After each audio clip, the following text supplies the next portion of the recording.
And we are live, boys. Oh, it worked. Welcome, everybody. Nice. Hello, Internet and YouTube.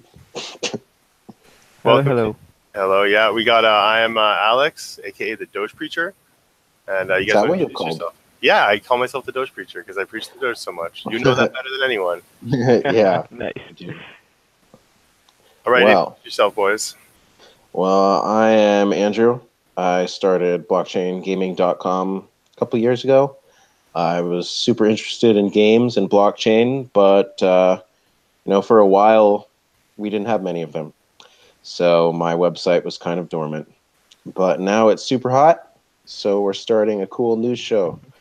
And yeah, there's so much stuff going on in the space for us to talk about.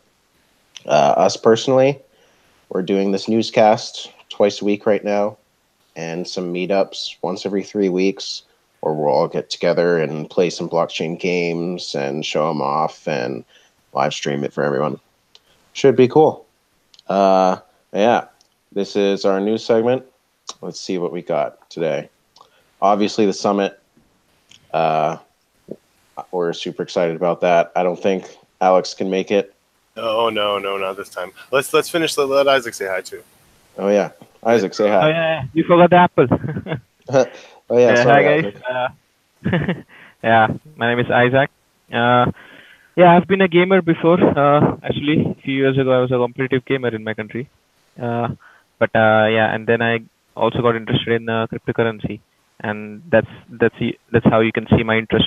Blockchain gaming. Yeah. And yeah. Then I got involved with Andrew with many projects. The current one is blockchain gaming. And yeah, here I am. Very nice. Awesome. Did you find a place to live yet? No. It's He's moving right now. oh, the Netherlands. It's really hard to find a place. Yeah. So are you going to be able to make it to the summit? Yeah, it's gonna be a tough one actually. If I find a place in a few days, then I could make it. But it's really gonna be a tough one. I'm gonna try. Man. Yeah. Hopefully I'm not all by myself. But, I do fine. No man, I'm gonna try my best. Yes. I've had to wing it before. But yeah, it should be interesting. So for those who haven't been following, the Blockchain Game Summit's being organized by team behind Beyond the Void. And they got a big sponsor, Ubisoft, which is pretty cool because pretty much everyone's played an Ubisoft game before. I was never a huge Assassin's Creed fanatic myself. I don't know if you guys have any Ubisoft games you really love. No, not specifically. I do. I mean, Yeah, I've played them, but they're not my super jam. But we know they're I big. played Assassin's Creed a lot, Oh, okay. Yeah. But the point is, that shows some interest from the mainstream gaming industry, which is pretty awesome. It's hard to talk a lot about their interest at the summit because, like most major corporations, they're very particular about their communications around blockchain. They are blockchain, not crypto, at least, if you ask their lawyer. Yeah. But that appears to be their thing, and yeah, it should be interesting. We don't really know what they're going to try to do yet. They've appointed a blockchain initiative manager who's going to speak at the summit. So maybe he'll enlighten us. But it looks kind of like they're coming to learn. Yeah, I've always found you never know when that company assigns someone. Like, is it going to be someone who actually knows what they're doing, or did they promote someone internally, or did they get a blockchain obsessed person? And what are their goals? I think a lot of them are just oh, blockchain makes money. What can we do with it? They're not really looking at ownership or we can do, peer-to-peer transfers. We can build an ecosystem. They're how do we take the micro purchase market and capture it in the blockchain side? So that's the natural reaction with the big company. So I'm worried always. Okay, yeah, but still, I think apart from the monetary currency system, we know that blockchain can be used in different kind of systems, such as storing assets or giving assets name, let's say, some kind of event. perhaps this is what they really want to learn from. What are the possibilities? And once they know the possibilities, then they can just go all in. I think they're just treading lightly till they know what is the capabilities. Because yeah, blockchain is new, and yeah, we just have to see. I think this summit is one of its kind and first, and let's see. Hope it goes really nicely. Yeah, I've Quick actually fun fact. Oh. I looked the guy up on LinkedIn, their blockchain initiative manager, which you can do. It's public. And on Twitter. And on Twitter, he's tweeting about crypto stuff. Okay. And so he seemed to be like a crypto culture initiate. What are we called? Cultists? I don't know. Yeah, I think that's the one. Okay. Followers. Proselytes. I don't know. Believers, man. Believers. Come on. Yeah, Okay, true believers. But Yeah. he seemed of that sort, but I only did a cursory investigation. Yeah, I mean, there's a lot of different, like, they definitely got the widespread variety of companies coming, like old space, new space, and there is actually a few kind of blockchain gaming conferences going on right now, but a lot of them have like a one specific, like, I feel like there was like more about like, oh, this game is presenting at, this one seems like really rounded, so I do like that, and you got you in there too. Yep, I'm talking about the history of blockchain gaming. So yeah, which a lot of people just think is CryptoKitties started it, but it's like that's just the first no. like viral one. No, it's been going back for a while. Like just so you guys know, like Andrew got the domain blockchaingaming.com like way before blockchain gaming was even a thing. Just like waiting. Couldn't have afforded it otherwise. Yeah. Yeah. Exactly. But the fact is, like, we've just been waiting for this kind of moment. Like, okay, it's coming. Yeah. Yeah, and actually, have you guys looked at the venue for this place either? It's like at a crazy weird museum. Oh, jeez. Yeah, it's like, oh, if I can... I'm gonna have to bring my nice Crocs. Yeah, of course, Crocs. Yeah. I have a fancy pair for times like nice. that. Yeah. But yeah, a lot of the major players from CryptoKitties and also all the other backgrounds are all coming to the summit. Like, there's a lot of interesting news topics that have kind of emanated from that. I like Loom. I'm a big fan of Loom and what they're doing. Yeah, like EverdreamSoft and Ubisoft. Bam. That's one thing that's coming out of this. Yeah. They EverdreamSoft, I think they're doing which games are they doing? Are they doing Cryptic Spells of Genesis? They did Spells of Genesis, but I think they have a newer one too. Really? Yeah, I think which is what I call the IJO phase. So what does that mean? It's an initial JPEG offering. What? Yeah, I see. Most blockchain games right now are self-funding, right? And like even the ones that like technically have pixel art, like CryptoKitties. I see what you mean. But it's all a pre-sale, so it's like even worse. So you're not even getting a token. It's kind of the same as an ICO, but except instead of getting a generic token that you hope goes up in value, you get a picture of something that you hope will be used in a game later. Yes. Wonderful. So that's what I call the IJO. And it's been happening a lot lately. Like I have a rule of like 0.3 Ether per IJO because like you never know if the game's going to come out or not. And like you can try and look into the people. I didn't remember. Yeah. Because they're too easy to do. You just make some JPEGs and you sell them. Sell them for real crypto. Anyway, yeah. Ubisoft has a startup accelerator, and EverdreamSoft has joined it. Super cool. Maybe that's what their interest is. Maybe they want to collect blockchain game devs like EverdreamSoft. I don't know what their plan is. Yeah, and BitCrystal has joined. Yeah, and I think the accelerator programs are always better than like just when they just give the money. Because they're like they have a vested interest in making sure they succeed, and they want to pump out more talent as opposed to like a lot of the education, the paid education in the blockchain space is so bad because everyone just wants to pump out students, and people are like pretty willing to teach when they don't know a lot themselves.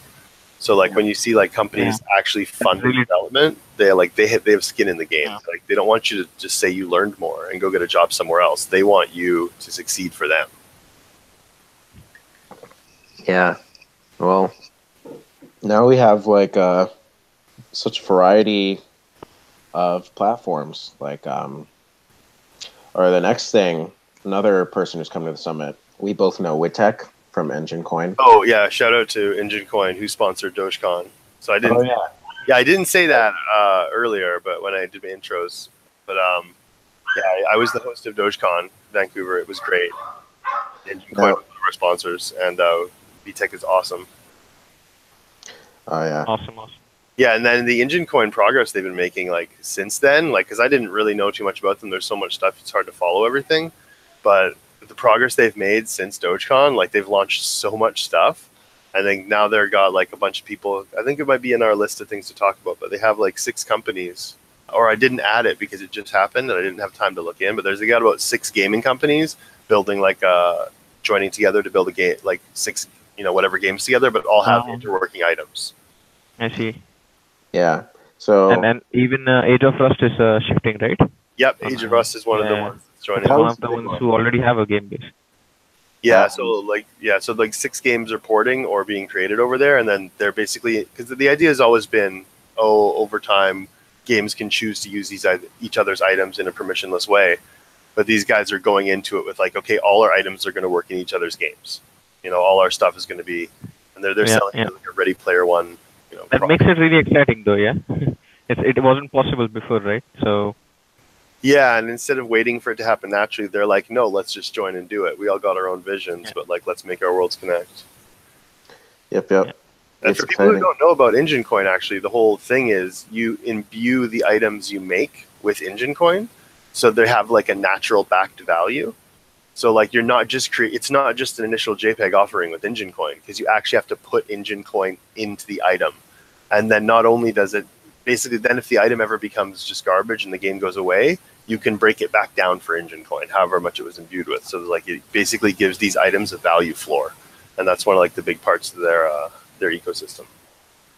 Oh, they need something. I was initially, I always thought Engine had a cool plan, but my primary skepticism was just the number of blockchain gaming platforms under development right now. An analogy I would use is that it's kind of like there's 30 consoles out, Nintendo, Microsoft, and then 10 others, but like 5 games.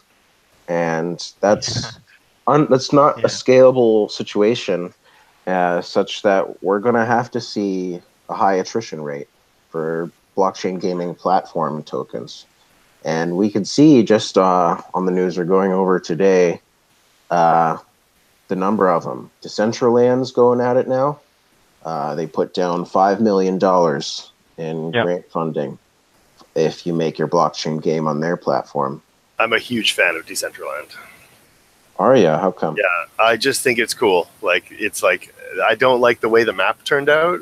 Yeah, that's what I've heard. The map, because it was basically literally like decentralized map creation as well. And I wasn't really that. back then. You meant the roadmap, like. No, the actual map, because the land exists, right? See, the land exists, but the way it was created apparently was a bit, not necessarily gimmicky, but like it was just based on like it was like an open bid to create a new piece. So like the Genesis land creation, no one knew how much land would be created. It's all how much of their mana token you burned to create the land.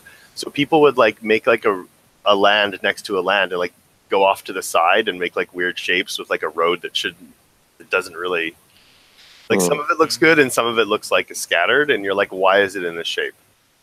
And that was the one that had the ICO that sold out too fast, right?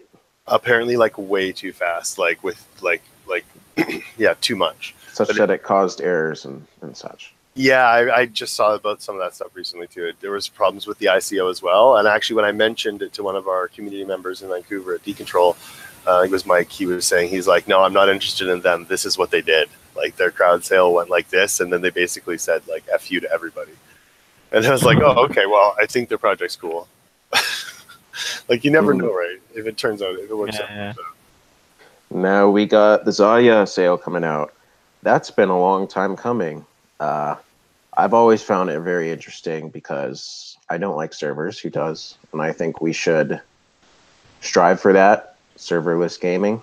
Now, in the time they've been working on that platform, they have a lot of competitors out, but they still look like the only one who are really tackling true serverlessness, like complete decentralization. So I haven't seen this one before. You threw it on the news, and I pulled up the site. Their crowd sales in a couple So days. yeah, the evolution from HunterCoin to Chimera to XAYA. Chimera, yeah. And Okay. in fact, that makes it one of the oldest blockchain gaming projects, predating Spells of Genesis even. But it was a very open source minded project, and there was a lot of personality conflict. There's one was Mythoral Man, and one was me, and a lot of people in the project kept arguing, and that kind of slowed it down for a couple years. But now they're doing pretty good, at least on Twitter, and with their sale coming out. So that's kind of interesting. They're coming to the summit too. I would like to see, an MMO like that, like a truly autonomous world. I think that would be cool. I like that they're still have proof of work. I really like that. Like everyone kind of dropped it and was just like, no, just use these different platforms. These guys are still like, are they launching their own chain for this? Yeah, I guess I have mild skepticism towards that. I think what they want to do could be replicated on other chains, and that there's IP reasons to do that, or to make a new chain instead.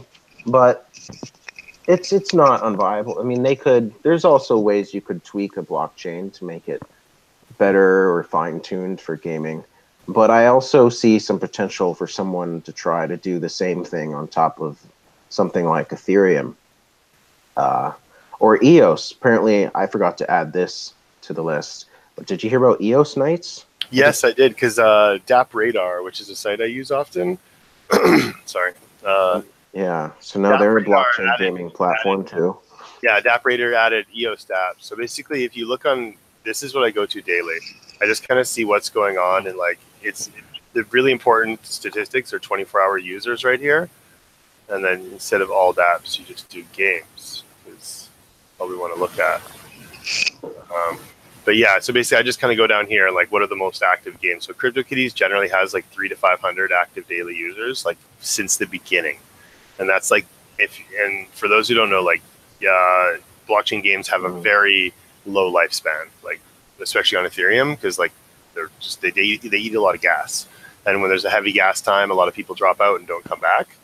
So something like CryptoKitties still being around, Ethereum has been. Oh, and those are intentional fads as well. I feel like if they popped up after CryptoKitties, they're short-lived almost by nature. No, I mean like every game, like on Ethereum, like like nothing has lasted except CryptoKitties. Like it's like just because like I guess they have the strong user base still, but like nothing has lasted above 100 users for very long. Ethereum has been sitting up there, but if you go over to EOS dApps, which they just added to the site, like like apparently whatever this candy box game is 3,000 users. I don't know, but EOS Nights has been at about 1,000 users.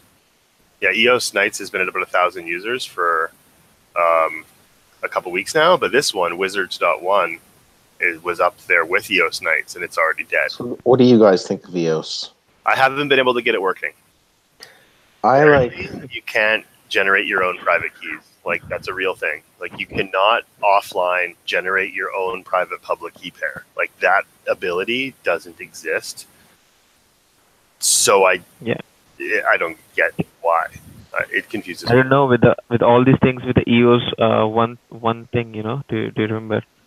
It seems so centralized kind of built, Well, to me, it, my personal view, whatever, clarifier, it seemed kind of like a cabal of sorts, where a lot of people with a lot of resources in the space decided that instead of building scaling solutions on Ethereum or an existing chain, that they would make their own chain to more reap the benefits of their efforts, which is fine, I guess, if that works. That's the free market and competition.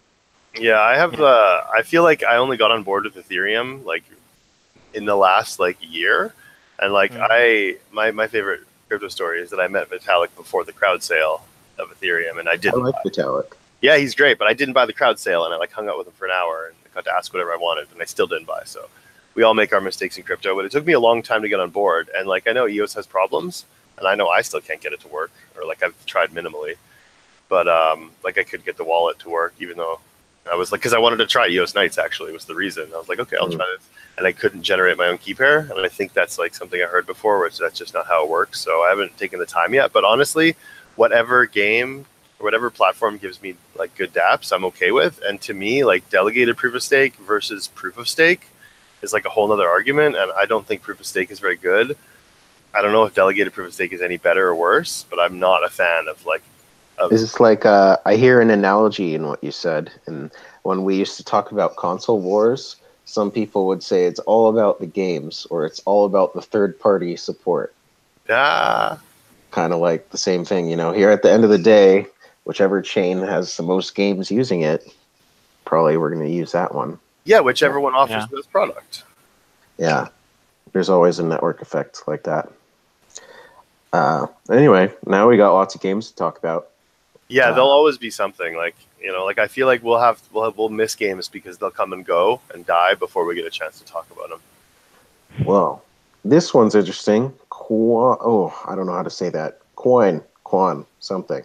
Pogs on the blockchain, the Ethereum Classic blockchain. So you know this guy's got like an ideology of some kind. Oh, I'm a Classic holder only because I just remembered I have some on a wallet somewhere. Nice. I guess, I kind of agree. I think the DAO investors should have lost their money.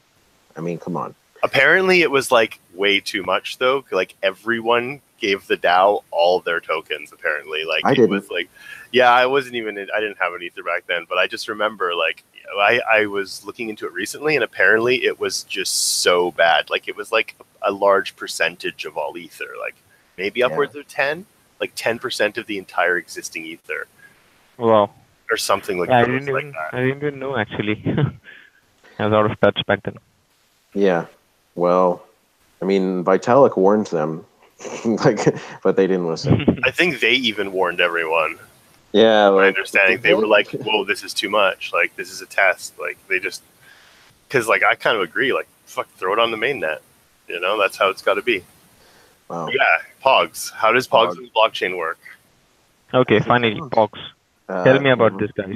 Okay, you don't know what Pogs are. Andrew, you want to do the Pogs description? You played it the most. Explain the game. Okay. So you get like little melt caps, or basically little circles of cardboard, and you stack them on top of each other. And you each just 2-player game. So you can play by yourself, I guess. You just stack each of yours on a pile together, like maybe like 1, 1, 1, 1.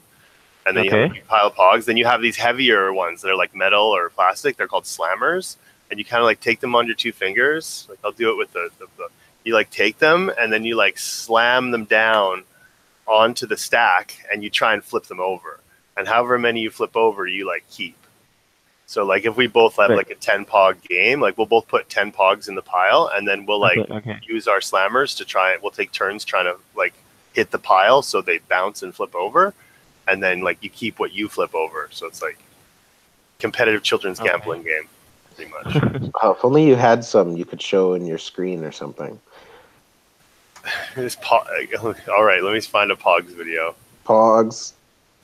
It's hard to say. We're gonna show. The name is so funny. Pog. Okay, I think I got something. Let me. His freaking YouTube videos. Just this guy's just describing. No, that's not what we want. I want to watch a slammer slam some Pogs. Yeah, no, there's so much talking in this, guys. Let me share. I think I found it. There we go. How to play Pogs. And can I play a video through this? Is this going to work? Okay, see? Huh. Let's see this. What's he doing? Talking too much. Talking too much, nice. Come on, guys. Slam the slammer. And some are better than others, right? Yeah, like the weight of them. And some were like illegal or like. Boom! See, he slammed it. What did he do it good? He flipped a bunch, yeah. Yeah, so he took the Pogs there. That's enough of that video. Huh. Interesting. Uh-huh. So since It some seems Pogs easy, are... but is it? No. What were you saying? What? It seems easy, but I don't know. Is it? Kinda, yeah. It's like for Oh. children. Yeah. Like I was like 8 or 9 when I was like owning up the Pog yard at school. Well, So I geez. don't know how this one's gonna work. So, well, they're actually manufacturing Pogs, and they're going to send us some, or Yeah, they're I saw going to actually they're going to come in October to our next tri-weekly meetup after the SOG one. Oh, awesome! Bring Pogs and we'll Oh, play that's them. gonna be hype. We're gonna bring in. Awesome. That's gonna be hype. Yeah. So he'll show us. But so yeah, there's physical Pogs, and there's a new element, a reader thing that like registers each Pog and the addresses that own it. Now, I think I'm definitely paraphrasing and oversimplifying the process, but you essentially are evolving towards an IoT kind of situation. That's expensive, so there's no chips in the Pogs tracking them at all times, at least not currently in the works, to my understanding. But I suggested ideas like, put etch the public key on the Pog, or etch a serial number or something, and then register each serial number to a private key on chain. And with the smart contracts on their marketplace, which is how the Pogs are traded, you could just switch up to which address each one's associated. The ownership would be switched around. But but basically, yeah, that's the issue, right? How do we really track and enforce the ownership of these Pogs on chain? You know what I mean? So basically, a physical item needs to be kind of a proof of ownership digitally. Yes. You need to connect it somehow. Okay, I see. So this is an IPO and an IJO. It's an initial Pog offering and an initial JPEG offering because they're going to send you pictures of the Pogs and the real ones. Nice. Yeah, and that's 2 O's in 1. Yeah, basically, I trash on it because I don't like the way the industry went, but every single game, pretty much like 90% that are coming out, even ones with big company backing, are basically like, "Yo, buy these JPEGs. We promise our game won't suck." Aha! But now you get physical thingies too. That's kind of cool. Yeah. So yeah, that's something tangible, Yeah, this one you're getting like your real life version. So that's like not many people have even tried to do that yet. Like any real life collectibles also on the blockchain. Oh, you know what he needs to do? What Spells of Genesis did, where you could advertise with them by commissioning them to make a card in Spells of Genesis after you or your project. Like there was a storage card and there was a shapeshift card. They should make custom Pogs. Ooh. Yeah, like if you're famous, you can get like the Vitalik Pog, or if you want to be famous, you can pay them to make one of you. That might be interesting. Steal my idea. He's probably watching. Yeah, it's on our forum. Oh, awesome.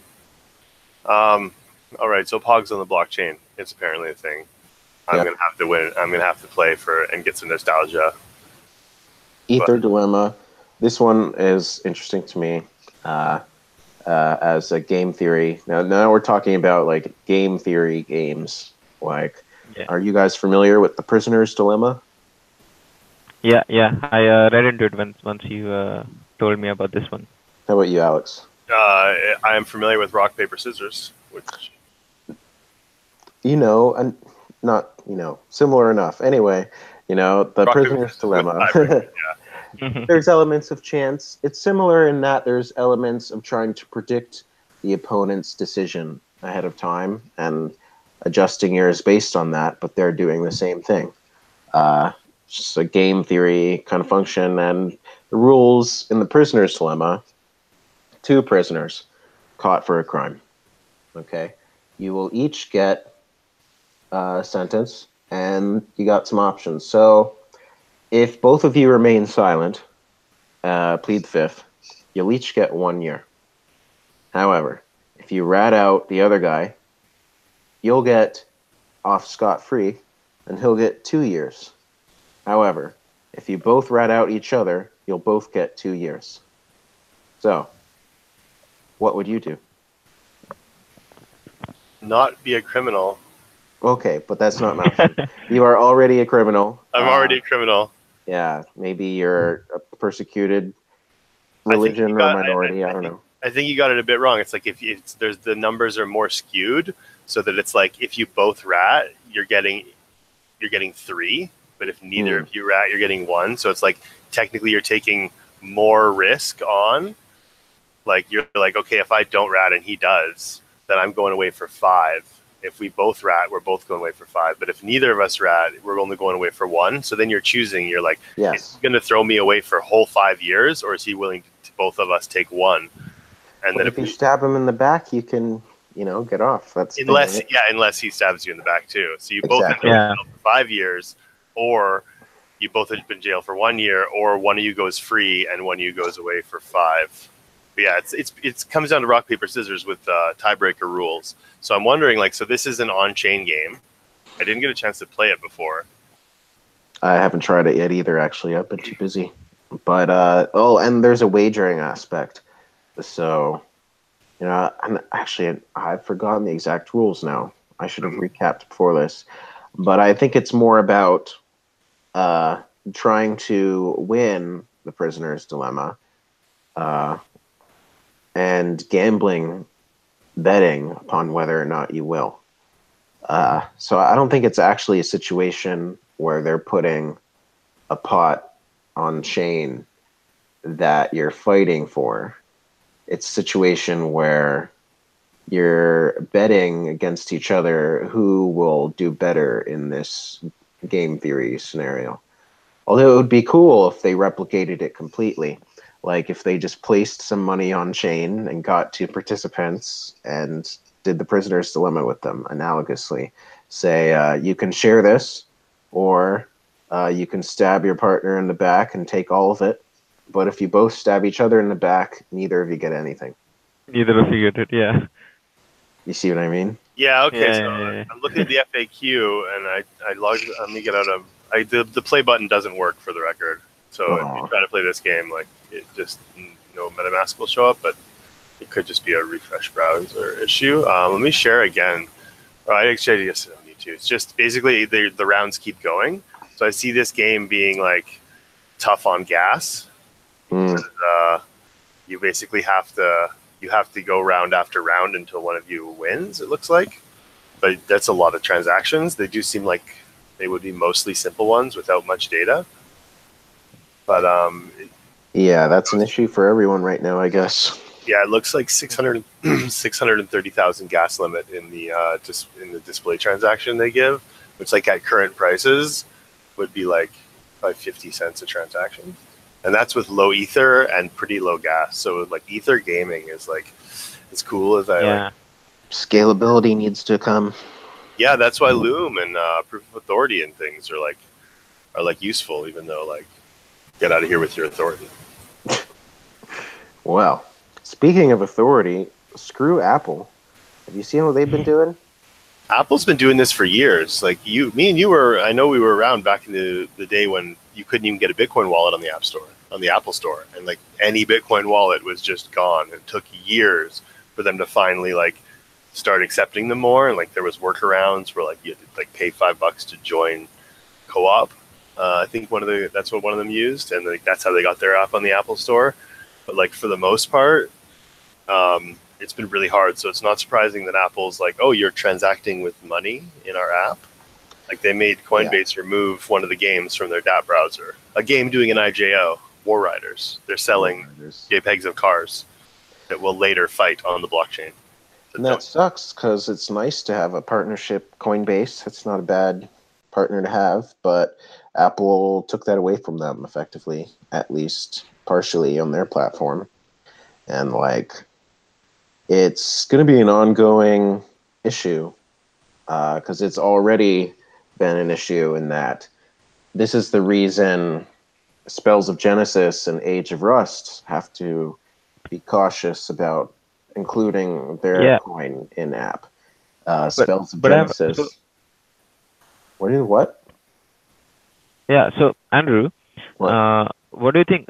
Are they removing this or putting some restriction on these because it's money and they feel it comes under some kind of gambling thing, or what do you think? Why exactly? It's a mixture of things. They one thing you have to understand is that there's a history here going back to pre-blockchain gaming to MMO era, wherein it's the same reason I wasn't allowed to sell my account and items and stuff in World of Warcraft. Now, I was working the auction house and stuff, but your items get linked to your account, and your account gets linked to your bio, because their concern is if you start trading these things for real value, the tax man will want to enter the World of Warcraft and claim that your sales tax. I see, like an income tax. Even worse, you're a money services business now. You know, they risk becoming like a money business because they're like a money, like people. Yeah. So that element is plaguing them for all cryptocurrency issues, really, and projects. But for gaming in particular, there's that legacy wherein every MMO purposely maintains the illusion that their in-game assets have no value. Yeah, even though they technically do, and there's always extra markets. And they're trying to stick with that, even though it's silly. But yeah, so Spells of Genesis had to use like gems or some stupid new thing in app instead of bit crystals. Age of Rust followed suit because they saw the trend forming. Same story with Beyond the Void on Steam. Yeah. So this is annoying for us as people who have these tokens and want them to have more utility. Apple is effectively ordering them to reduce the utility of their token. Yeah, so basically what this says is that they basically told Coinbase to remove, because Coinbase has Coinbase Wallet. I think they took over a different wallet, Toshi, and renamed it Coinbase Wallet. And they were basically said they have to remove War Riders because they were selling digital assets. And then over here, the Trust Wallet is another dApp browsing wallet that's they just basically have a dApp tab, and it's like they'll list anything that semi-works. Like Ethercraft stayed in this thing like through no development. They don't like true ownership, it sounds. Yeah, it says this guy says he was ordered back in June to remove any mentions of digital assets from the app or face removal. So that basically Apple would have knocked the Trust Wallet straight out of the store if they didn't do that. So assuming they said the same thing to Coinbase. Yeah. At least in this case, they are still working together on Android. But for other games, Apple, you can do that in this case. Like it's easy to simply remove mention of a game from your app on one platform or iOS and not the other. But it's really hard to construct two separate token economic models wherein you have to build two separate games where the token's used in one and not, that's silly. So Apple has effectively ordered token models to be a certain way. Let's see what we can buy. But then it makes the user experience so bad, and that's what we need. We need a really seamless user experience. But come on. Oh, there's still a pre-order sign up. Maybe they're not IJOing yet. Pre-order now. So something I will throw into the conversation because it was about they got Coinbase taken out of Coinbase's app. Don't use anything Coinbase related. Nobody should. I agree. Yeah, we should throw that at as soon as yeah, we gotta be clear about that. Just don't use anything Coinbase related. And it sucks because a lot of the companies, people for some reason thought it was okay that Coinbase is good for onboarding new people.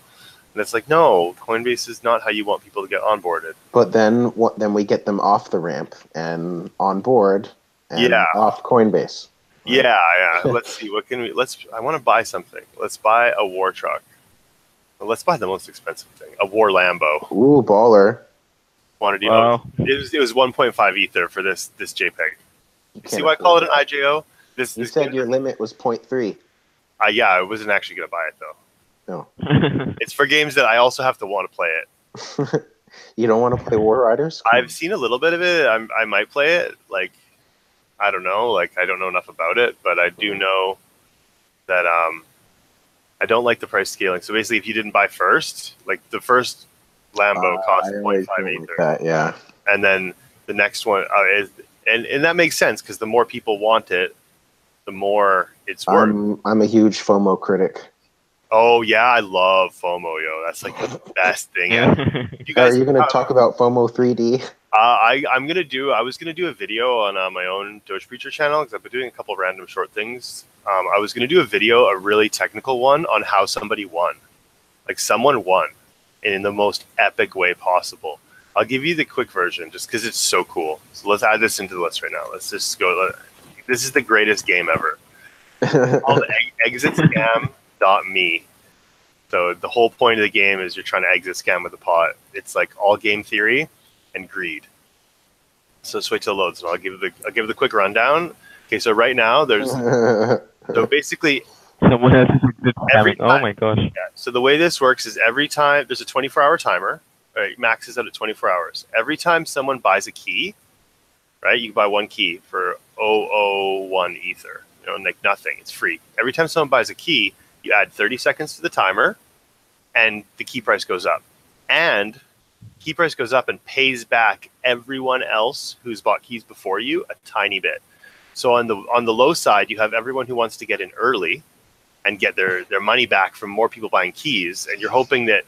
And then you're hoping that enough people buy to get your money back. And then on the late end of the game, you're hoping to be the last one. But to be the last one, you add 30 seconds to the clock and you give other people time. So what this guy did was he basically set up his own custom contract that had some functions in it that used like so much gas. And when the block came, that was going to be like there was like a minute left on the clock. And he was the last, and he wanted to get his name on, right? He starts his attack. So he sends a key buying transaction at a super high price. Then he uses his custom contract to send extremely expensive transactions to the miners that they want to accept because they're basically like, okay, this guy is taking up 60% of the gas of the whole block. So he clogged the other users out of the network? Yeah, but it was way deeper than that because this is the baller part. He clogged them out with like a very specific chosen gas price for 60% of the block, and then another specific chosen gas price for the other 35% of the block. So that way so then there's only 5% open. So that way he was tricking all the bots into using a lower average than they should have. So they should have been, so then all the other bots are trying to get in, but they're all bots, not people, and they're not reacting in real time. And what he did is he spent like a week and 50 ether studying how the other bots react and how they pull their average price that they use or the gas price they use. So he had to basically lock out like a ton of bots, trick all of them into not using high enough gas. So he was using his big transactions to keep the average gas price way down of the block, while he himself was just pumping. His goal is to be the last to purchase a key. Yeah, so he's the last one, and then he starts filling up the blocks, but he doesn't. It wasn't just filling up; it was the way he filled them up that was so clever. Like by using 60% at a certain gas price, and then 35% at another gas price, and then just huge whatever he could for the rest. And then he basically had to do that for like 8 blocks because Ethereum blocks are only 15 seconds, which is ridiculous. Don't get me started on that. Oh, well, it's handy for gaming. Yeah, kinda. It's still. So wait, you want them to be faster or slower? More secure. I just think it's a bad setup in general. 15 seconds is not enough time for global propagation. Plus moving to the next one, and they pay out for uncles, which is when 2 people find a block at the same time. Ethereum still pays, which I think is weird too. Because they have no monetary policy. Because they have no limit, right? So people don't really usually realize that Ethereum and Bitcoin are very different. Like there's no monetary policy in Ethereum. They just reduced the issuance by 33% on like a dev vote. Like there's no set out monetary policy. So know what you're buying. Mm-hmm. Yeah, so that's my little talk on exit scam. So somebody won the last one, and then 6,000 ether got put into this pot. Wow. Yeah, somebody won. Wow. Basically, the pot was 20,000. You get half of it, so he won 10,000. Wow. Damn. But for the pot to get to 20,000, over 100,000 ether had to flow through the contract because most of it was paid back to the key holders who bought in early. Mhm. And then everyone got FOMO real hard for a game called FOMO. Like, how stupid. Yeah. Don't FOMO into a game called FOMO. Yeah. Like, where the whole thing is like memes everywhere and like it's called exit scam. And like the goal is Nice. to scam or be scammed. So if you FOMO into that game, like that's like That's a on easy you. lesson. Yeah, it's an easy lesson. Yeah, but do you remember there was Ponzi scheme, right? So before, I think a few years ago, I was on the forums. There was this thing going on that you can how was it? It was a kind of a pyramid scheme, right? And they mentioned it. They mentioned it that this is a pyramid scheme. As soon as people stop, joining, yeah, it's gonna just crash and burn. But still, people did that. Still. Oh, I have a rule. If you find a Ponzi scheme in crypto, and it's the first day, you have to buy. Like, it's worth the risk. It's always worth the risk because a lot of them now are basically just like, hey, I'm a Ponzi scheme. Like, but I'm fair. Yeah. Like, we all know the rules. So let our viewers know he does not always speak for blockchaingaming.com. Dude, And blockchain gaming is expensive. You have to take risks or keep throwing in real money. Like, and I don't have real money to throw in. So I gotta like risk a little bit of ether every now and then just to pay for my transactions. Wow. Blockchain gaming has a long way to go. Yeah, apparently. Oh, what's up with this dope raider thing? Dope Raider, yeah. So Dope Raider moved to Proof of Authority. So What's Proof that? of Authority is a side chain. So we have things like Loom is working on state channels for gaming and a couple other things like with the upcoming Plasma, which is I think one of the next. I don't even know. Ethereum's got so much different development going on. So Proof of Authority is basically a side chain where you just have.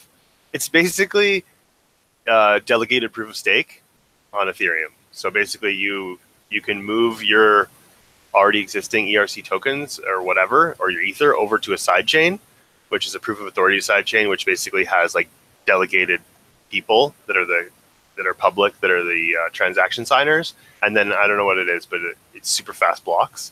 So instead of it being like, instead of having to wait for 15 seconds and up your gas price, it's just people signing transactions in order, there's 6 people and they just go in a circle signing the next transaction or signing the next block. So it like basically goes super fast and the price can never go up because you're not relying on the competition or burning electricity to do it. You're just signing and then you can move your stuff off the side chain.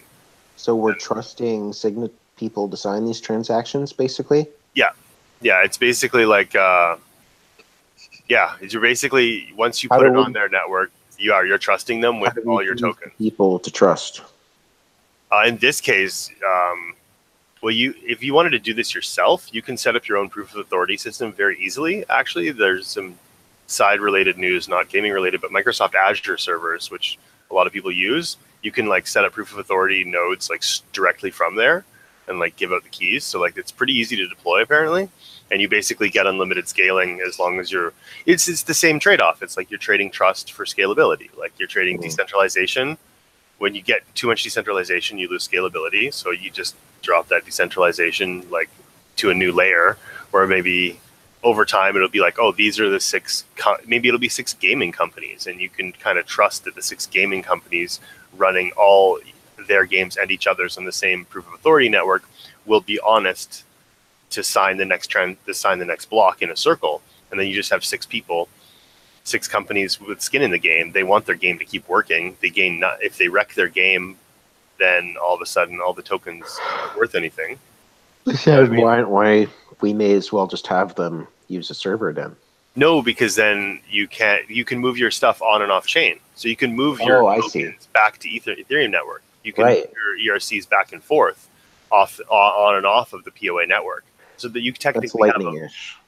And that's like state channels or what Loom's working on are very lightning-ish too, where you're just opening up a channel with each other, and then once 2 people have a channel, you just go back and forth transactions unlimited until one of the sides is empty, and then you can basically transact unlimited for free between two parties, as long as you just lock up the ether for a little while or lock up the token in this case.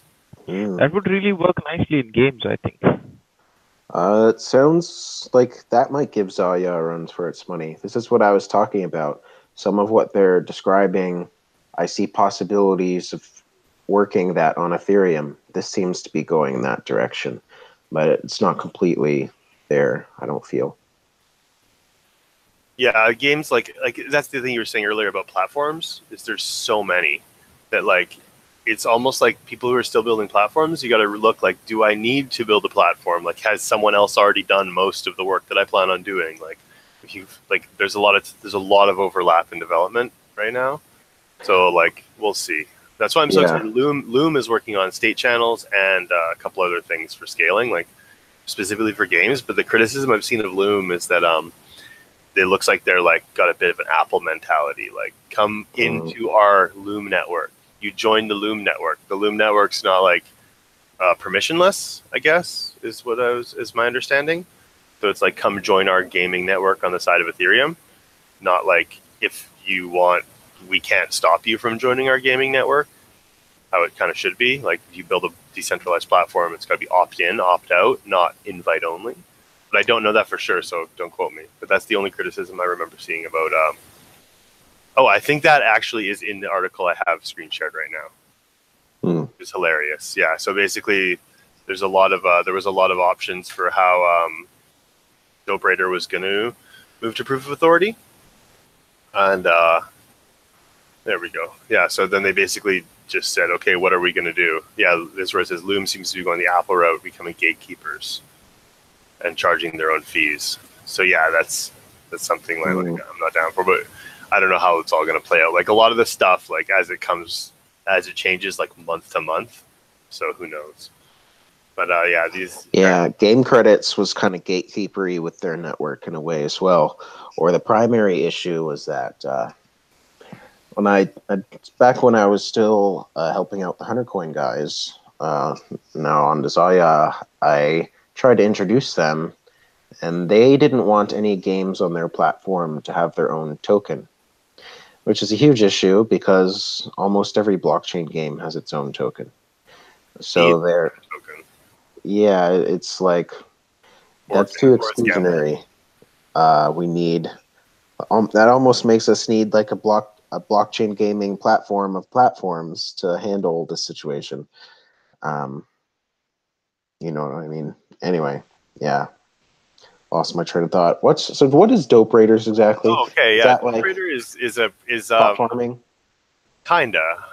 There is a. Let's see if there's a good medium. It's basically, there's a good one with the map. So this will just bring up the map. So you see the map here. You buy a dude, and there's 6 towns. Each town has something. You use a transaction to travel between towns. So like in one town, you can buy seeds. In one town, you can buy chemicals. And then you could go to a different town, the correct one, and turn those seeds into weed and turn those chemicals into coke. And then you turn weed into coke? What? No. You turn the seeds into weed and the chemicals into coke. So there's 2 items in the game. But coke's not made from weed. No, it's from the chememicals. There's seeds and chemicals, and they turn into weed and coke. And then each area of each of the 6 or 7, the middle island has its own rules, so let's just ignore it. So each of the 6 places have a free market where you can buy and sell your drugs like on the street. So you could go and basically, like, if too many people sell weed in Baltimore here, then the price of weed would go down for the next person selling. So you'd want to travel to a different town to sell your weed. If too many people buy, and then so basically in the game, and then when you travel between towns, there's a fee in addition to the gas fee, and that fee gets left in the town you came from to feed their market. So you have like 6 sets of 2 free markets going on where you can basically just travel back and forth between the towns. How long does it take to travel? 1 transaction. But while you're there, you can get attacked. You can get raided. It's Dope Raider, right? So you gotta arm your guy. So and you can't get attacked in your hometown. So basically, you pick your guy. Each hometown has a different thing. Like one's where you go to buy guns and bullets. You got to go to Baltimore, it looks like, to buy guns and bullets. You know, like yeah, exactly, right. You know, you got to go to Cartagena to buy your chemicals. You know, Little Italy to buy your clothing and plants, I guess. I don't know what those pictures are. It looks like a backpack and a plant. Oh yeah, your seeds. So you can buy your wheat there. Yeah, and then you can buy chemicals up in Chinatown. Or no, Jamaica Village's seeds, and then you can actually buy. Yeah. So basically, like they just have this kind of built-in ecosystem where you're transacting to move around the map. So because of this, it was really expensive because you wanted to pay more gas to get the heck out of Little Italy because you already done your business there, and you don't want to get dope rated and lose all your stuff. That's right. So you're paying higher gas. So and by moving to proof of authority, it becomes more of like a, you know, like you could do things faster. So you have to have someone like sitting in Jamaica Village, like refreshing or something, like watching the blockchain, waiting for someone to come to do a transaction. And then as soon as they come, you raid them, you know? So it's, I didn't actually get into playing this game because when I looked at it, it looked expensive to play. I was like, oh man, I was like, I'm going to be moving around the map. Like I'm a pretty active gamer. Like I want to always be doing something. So I'm like, I'd be moving around the REM map, just wasting transactions, you know, like, it doesn't, it seems, but now they moved to this. I'm probably going to end up trying it out. So, yeah, I'm a fan of different types of games, and this has its own like free markets in it. So while it is like, it is like not really gambling. There's still like gambling aspects, I guess. But the thing I think about Ethereum games that always gets me is you have to have a way for good players to gain ether. Otherwise, they have to keep paying to play. And a good player who's better than other people shouldn't be paying to just play more. I should be beating people, and that should reward me with the ability to play. And that's a really hard balance because good point. Yeah, that's a really good point. Someone's got to pay. Better get hustling. Yeah, exactly. Right. You got to get hustle and sell that dope raider dope. But in this case, doesn't it seem like, for example, you know, like different exchanges, these different places are like different exchanges, and over time, wouldn't it really, average out? Arbitrage. Yeah, arbitrage, exactly. Yeah. Well, it's like you can also track the prices. So if you see the price is really high somewhere, like you could even go somewhere and pump the price up, like, and then wait for people to come and then raid them. I'm going to manipulate that market. And it's not even a hard thing to manipulate the market. There's a button to buy. So if you were willing to throw some money at like, you know, the Coke prices in one district, other people would see the prices and they'd be tempted to come over there and sell, where you would be waiting for them, and then you take all their stuff, and then you take the next guy's stuff, and then you sell the market back down, and then because you bought the market, you sell it back into the market, and you probably lose like 10% on each side, but then you gain more by robbing people. Yeah, like it's a unique game. Like, so, and I'm so happy we know Alex's strategy now. Okay. Yeah, I just thought of that. I've never played this game. I feel like that. I feel like that wouldn't be cost effective though. But that's just an example of what might be able to be done. I feel like that wouldn't be cost effective, and unless there was a high player, I don't know. But it's good to like think about what's possible in these type of games that wouldn't have been before. Yeah, indeed. Okay, we got a couple more things. I gotta say this. Ethercraft is still apparently a thing. This is like the first IJO ever that I bought into. It was like, It was like January. It was one of the first IJOs to exist. So, and then what they did is they had the items were all not just JPEGs, but they were all individual Ponzi's. So the first person to buy this, everyone to buy the sword was like 0.1 Ether. And until like 150 people bought swords, it stayed at that price. And then the price doubled and went up incrementally. So it also paid back, every single individual item paid back dividends on that same item. So if you were the first one to get a sword that later became popular, you know, you're getting divs. So the devs were only making 20% of the sale price on each of the items. But because everyone was rushing in for the Ponzi's, like I said, day one, you got to get in on those Ponzi's. Everyone wants the Ponzi sword and the Ponzi cape. And the Ponzi they didn't call it that, did they? There was no delusions about what it was. Like it was called the Ponzi sword. No, but there is. I wish everyone that would have been the most best-selling, most powerful item in the game. Yeah. So they actually. So what happened was they raised a bunch of money, probably 500 Ether near the peak, I think, and because but they never had a product like ever, and they were basically like it's dungeons on the blockchain, and you'll you're a token, and it's a permadeath game. So all you do is equip items and go into a dungeon and try and bring your stuff back out and try and get more loot while you're in there. If you die, you drop all your items in the dungeon, and then you go, and then the next person can find them, or you make it out the other side of the dungeon, and you go in by equipping items and making decisions. So you're going to make, like, I'm going to be brave. I'm going to kick down doors. I'm going to run away at the first sign of trouble. I'm going to, if I get tired, I'm going to turn around. I'm going to push for the end. You know, like, I'm going to fight range, fight melee. And then they just kind of kept selling items for, like, once a month for, like, 5 months. They'd release a new batch of items. But that's it. They never did anything else. Apparently, behind the scenes, they did. And it became like a meme in the Discord to keep the faith. Like, no, man, development's happening. I know we haven't heard from the devs in 3 months, but I believe. Like, it just became like a meme. Like, is this a dead game yet? Like, no, it's not dead. Just keep the faith. And apparently, and they released a blog the other day. Like, one of the devs is like actually released a blog again. They gave us loot boxes early in the game. Apparently, they've been saying players will be able to open loot boxes soon. They've been saying that for 8 months, but the devs haven't disappeared. So, and because of the way the game was Ponzi items, the really early adopters who, like, were waiting every time the items went out, like, okay, I'll get a few items, and if you buy early enough, you still get your money back. So it's like, I have so many Ethercraft items that were, like, semi-free. Some of them weren't, and maybe this game will become something. Apparently they're switching to 1155. They got mini games coming, allegedly. What's 1155 all about? I think it's one EnjinCoin uses, I believe. Oh, that new one. Yeah. That sounded interesting. Yeah, and I think it's one that allows ownership tokens to own other tokens, I believe. What? That's so yeah, mad. I think that's the idea. Like, tokens, that might be the one that tokens can own other tokens.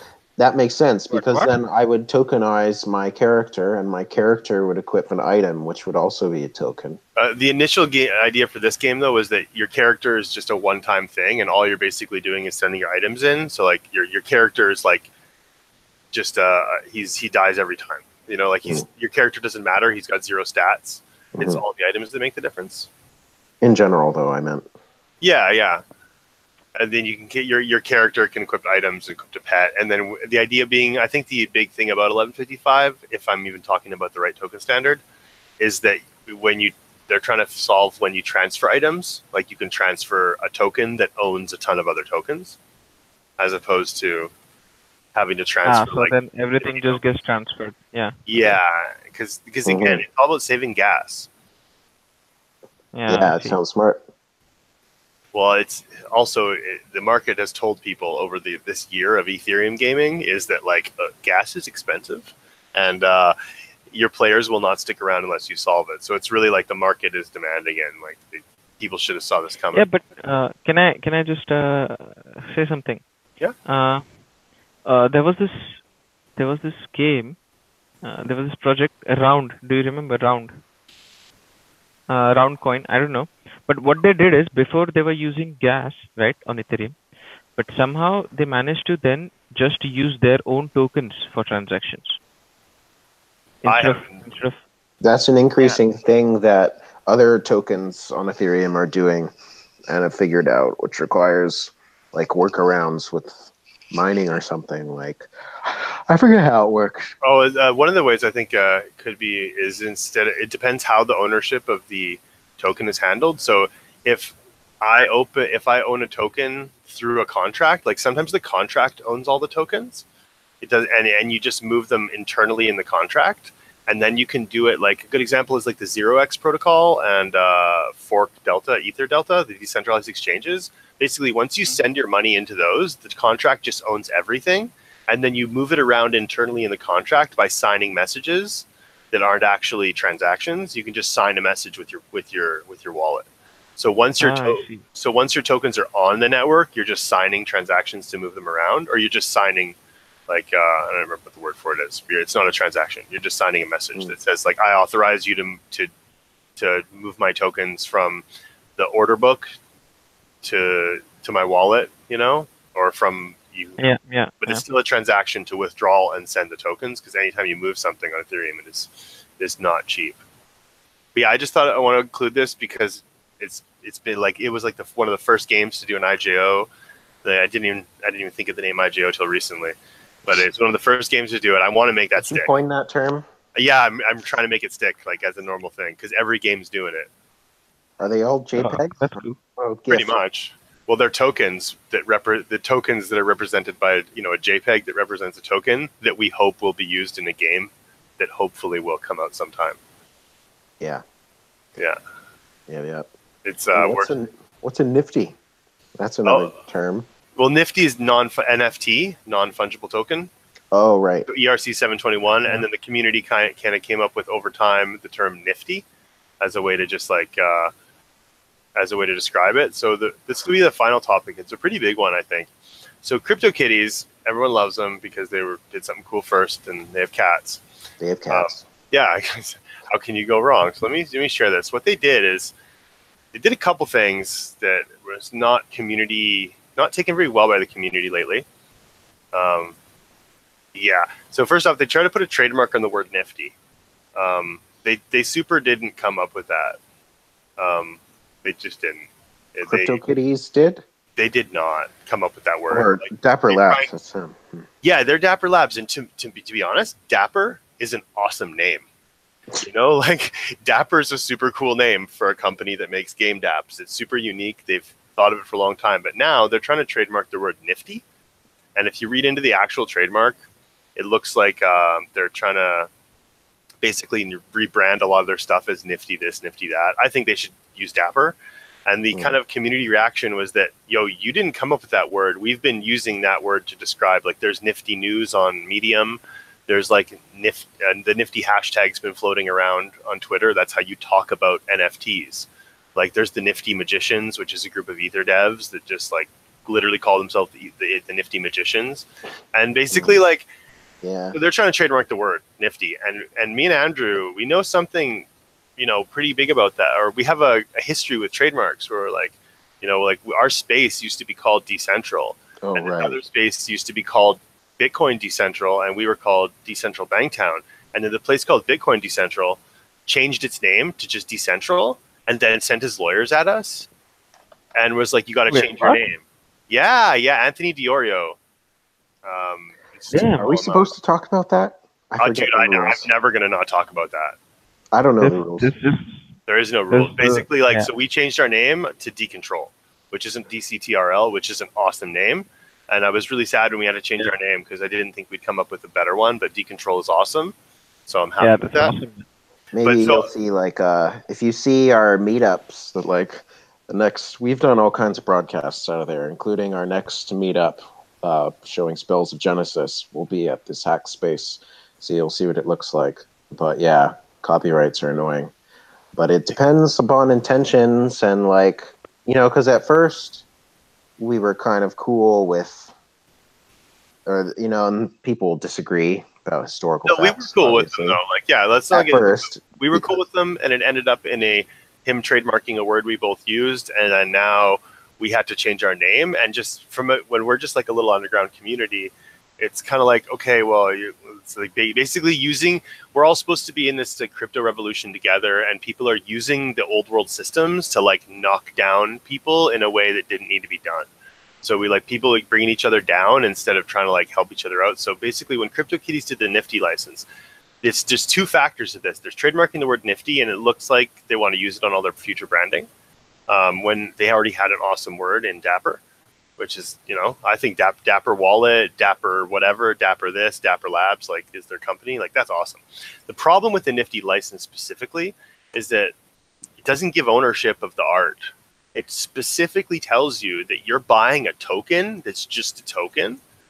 And, Dapper Labs used and if you read the beginning, it sounds cool for mostly, but basically as you go down, it'll basically say you don't own it.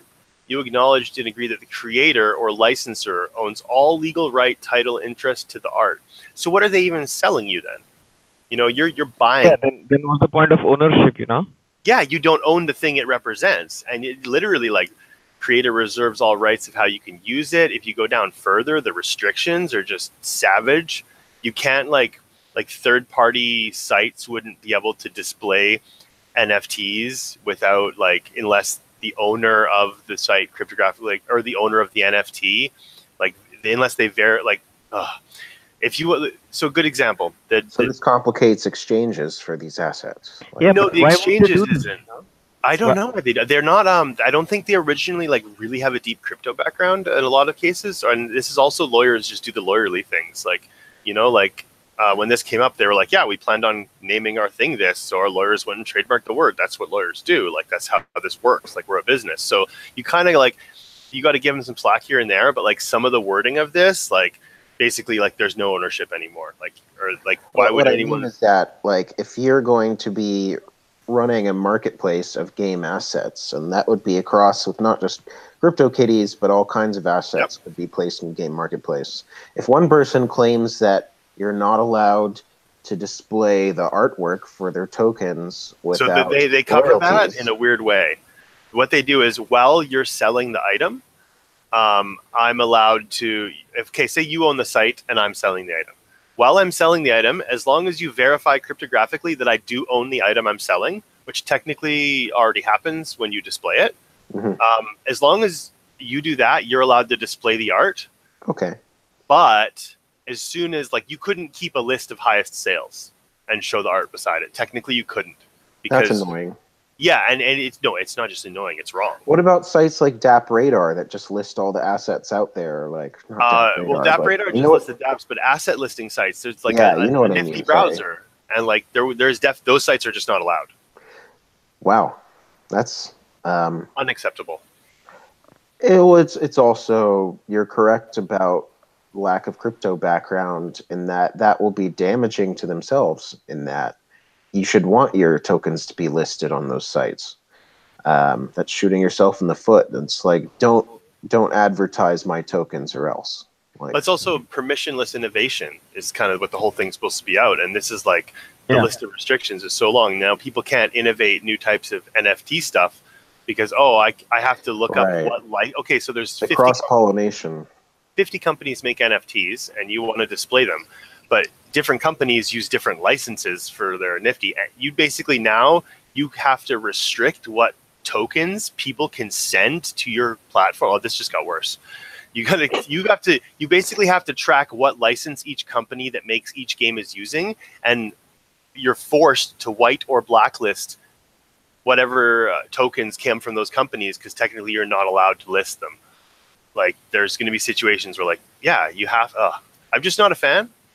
Oh my gosh, dude! We like developers need to make it so user friendly and with a really nice user experience. But this is just making things so complex. How are you expecting normal gamers to just adopt this? It's well, a simple example of a thing that's occurring in the blockchain gaming space points out an issue with their. For example, you can get the Sarutobi token in Spells of Genesis. I'll show that off at the meetup. It's playable.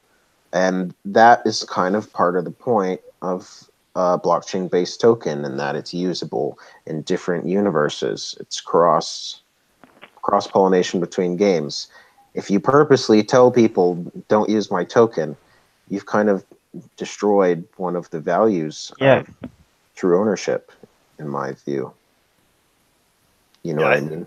I think true ownership was being sold to us for a long time, and like we all kind of just expected, like when this whole non-fungible token thing happened, and like, oh, we have real items, and they're just like on the blockchain, but they're real. And now you're saying it's like, yeah, but not really. Yeah. You just get this token, it's a string. You don't get the art that was attached to it. We sold it to you, and it's all about like not using for commercial purposes is another one. So like if you own the tokens, you couldn't do like you couldn't make up a place in Decentraland. Like, check this out. Like, you go to Decentraland, you build like a museum where you show off all your different non-fungible tokens from games, and you charge people to get in. So it's like your business. You're like, do you want to see the coolest items ever? Well, you got to come into my decentralized museum, but you got to pay $5 to get in. So it's just like a random idea. So you can't do that because I'm not allowed to make profit off displaying the art that I bought. So my CryptoKitty that some of them sell for way too much, say I spent 50 Ether on one of the stupid ones, like all of a sudden, like I can't even like, oh, do you want to see this? The only way you can see it is to come in my museum. The only way to get my museum is pay $5. Well, according to CryptoKitties now, because they're licensed, I'm not allowed to do that. I'm not allowed to charge someone to see my art that I paid 50 Ether for. Nice. Extreme example, but yeah. I mean, not nice, but like, yeah. No, the Saratobi card is actually useful. So I don't see this becoming a pattern because I don't see other blockchain games adopting this in that. Like I mentioned, the Saratobi token you can use in Spells of Genesis. I think that's going to be the case in Age of Rust as well. So we already have the existence of tokens working across more than 2 games, which is pretty cool. Fun fact, I don't know if you can still do this, but the way I got my Saratobi token was I bothered the creator on Twitter, and there's an app that lets you drop tokens in the world. I forget what it was called. Like it's like a geo thing where it's tied to Google Maps, and he drops tokens in the world, and if you go there and pick them up, you get the token. He dropped the Saratobi token somewhere near my house, and I had to go leave my house and get it. I feel like this is the opportune time to say that I am my city's low Pokemon Go champion, and I was the first to the max level. I've long stopped playing, but I feel like we're going to talk about physical airdrops. Yeah, I did see that. I don't know if I can get into another walking around game. Oh, yeah. Oh well. Well, I don't know, guys. That's been a pretty good segment. Yeah, no, I think we kept the time really good. Like, under an hour and a half should be like always our goal, like just over an hour. Yeah. And, like, I'm sure there's more we could go on about forever, but we had a lot of news to cover because this was our first segment. I think next time we'll try to have a chat room set up on Telegram so people can throw questions at us and stuff, get more interactive. Yeah, and then we'll promote more about it. This was a good first run, for sure, guys. So, for sure. It was really nice, guys. Yeah, awesome. Okay, so thank you, Andrew and Isaac. And final thoughts, anybody? No, take care, guys. Join our forum. Join our forum. Oh, yeah, join our forum. Blockchaingaming.com. We want to get an old school style forum going because, like, just the different communication options we have these days are like whatever. But I think a lot of us came from the old gaming days when like we only had forums. Yeah, exactly. So it's like we want to kind of get that Informer IGN because it's not about like one game. You got to join like 50 Discords or 50 Telegram groups. Like we want to be able to like jump to a post about your favorite game and like devs out there like maintain your own posts because it is a little bit of work. Yeah, if you come now, we'll give you the fancy dev title. We want to kind of notify who the devs are so people can ask you questions about your game. Yeah. All right, so blockchaingaming.com and then join a forum, and we'll see you guys in about a week and a half. We're going to do a Spells of Genesis demo from our Hackspace. Oh, and then probably we'll be doing this card one. Collection. Oh, nice. Actually, I don't know what the timing for our next one of these is. I got a real job in crypto now. I don't think I can say yet, but I got a crypto job. Yeah. Awesome, man. Yeah. Doing what? Community and business development. Is it for Spank Chain? No. Somebody else works for Spank Chain that I know. Yeah, I know. But wait, so you're still coming to the meetup? What do you mean? No, I'm saying the next ones we do in the afternoon. We might have to retalk the Tuesday afternoons. Oh, these newscasts. Yeah. The evenings I'm still always good for sure. All right, we'll figure it out. Okay, guys. Well, I'm going to click stop broadcast. Okay. So join a forum, subscribe to this channel. You'll probably get more content on it randomly. Hit the bell notification. You got to say that these days on YouTube. Yeah, okay. Hit the bell. Bye, everybody. Later, guys. Bye.